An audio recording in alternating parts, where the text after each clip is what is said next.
Bonjour à toi, et bienvenue pour cette nouvelle vidéo. Au programme du jour, on parlera des prolongations de contrat de Jules Koundé et Frenkie de Jong, des tensions entre Ter Stegen et la direction, ainsi que de la grande tournée asiatique qui commence dès ce dimanche. Si tu aimes mon contenu, fais-le moi savoir en laissant un petit pouce bleu, en partageant la vidéo et en t'abonnant à la chaîne si ce n'est pas encore le cas. Merci à toi et bon visionnage.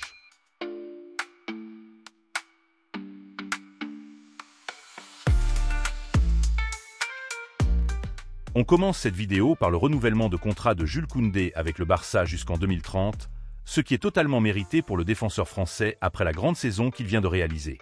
Après cette prolongation, le prochain sera Frenkie de Jong dont le contrat se termine en 2026. Le club veut le prolonger pour 3 années supplémentaires. Des avancées significatives ont déjà eu lieu, on devrait avoir des nouvelles dans les prochaines semaines. Le FC Barcelone s'est envolé dans la journée de vendredi pour le Japon en vue de la tournée asiatique de pré-saison. Le club a à ce propos dévoilé la liste des 30 joueurs retenus par Hansi Flick.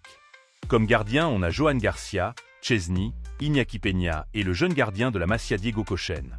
En défense, les joueurs retenus sont Ronald Araujo, Jules Koundé, Andreas Christensen, Íñigo Martínez, Alejandro Balde, le God Gérard Martin, Héctor Fort, Pau Cubarsí, Eric Garcia et le jeune latéral de la Masia Jofre Torrent. Au milieu, sont convoqués Frenkie de Jong, Pedri, Gavi, Marc Bernal, Fermín López, Dani Olmo, Marc Casado, Guy Fernandez, ainsi que Pedro Fernandez. En attaque, on a Robert Lewandowski, Lamine Yamal, Ferran Torres, Rafinha, Marcus Rashford, Rooney Bargi et pour finir Tony Fernandez. L'équipe disputera son premier match ce dimanche 27 à midi heure française contre l'équipe japonaise le Vissel Kobe.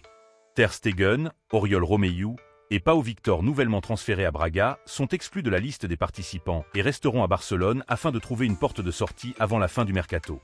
En parlant de Ter Stegen, ce dernier a pris de l'avance sur le club en publiant sur ses réseaux sociaux sa décision de subir une intervention chirurgicale pour résoudre ses problèmes de bas du dos. Il a même précisé qu'il ne serait absent que 3 mois, laissant entendre que son absence ne serait pas suffisamment longue pour que le Barça puisse inscrire de nouveaux joueurs. Le Barça a ensuite publié un communiqué confirmant l'opération, mais sans mentionner le temps de récupération, précisant que ces informations devraient provenir des médecins après l'opération. L'équipe médicale estime toutefois la durée de la blessure à 4 à 6 mois, ce qui serait considéré comme une blessure à long terme. Barcelone a très mal accueilli la déclaration de Ter Stegen annonçant qu'il allait subir une opération et son avis selon lequel il serait absent pendant 3 mois. Le club estime qu'il s'agit d'une manœuvre visant à entraver l'inscription de Johan Garcia. Quoi qu'il en soit, l'affaire sera tranchée par le tribunal médical de la Liga, si après l'opération les services médicaux du Barça estiment que l'intéressé sera indisponible pendant plus de 4 mois. Si le tribunal donne son accord, le Barça pourra utiliser 80% de son salaire pour recruter des joueurs. À cet effet, le staff technique de Flick et la direction du club veulent tous retirer le brassard de capitaine à Ter Stegen. C'est une décision commune du club en raison du comportement du joueur depuis son retour en fin de saison dernière. Flick décidera des capitaines, soit en les réorganisant à nouveau, soit en maintenant l'ordre précédent avec un nouveau 5e capitaine à la place de Ter Stegen. Íñigo, Lewandowski, Ferran Torres et Lamine sont les potentiels candidats. Deco est resté à Barcelone et n'a pas voyagé en tournée asiatique comme il avait fait la saison dernière, afin de surveiller de près le marché, notamment la question des joueurs qui partent. Laporta a d'ailleurs déclaré que le mercato des arrivées du club était terminé, donc les potentielles arrivées de Grimaldo et de Dumfries sont désormais écartées sauf gros retournement de situation. C'est tout pour cette vidéo actu. Dis-moi en commentaire ce que tu penses de la situation avec Ter Stegen et qui selon toi devrait prendre sa place en tant que nouveau capitaine de l'équipe. Et n'oublie pas, un petit pouce bleu, un abonnement, et je te dis à très vite pour une nouvelle vidéo.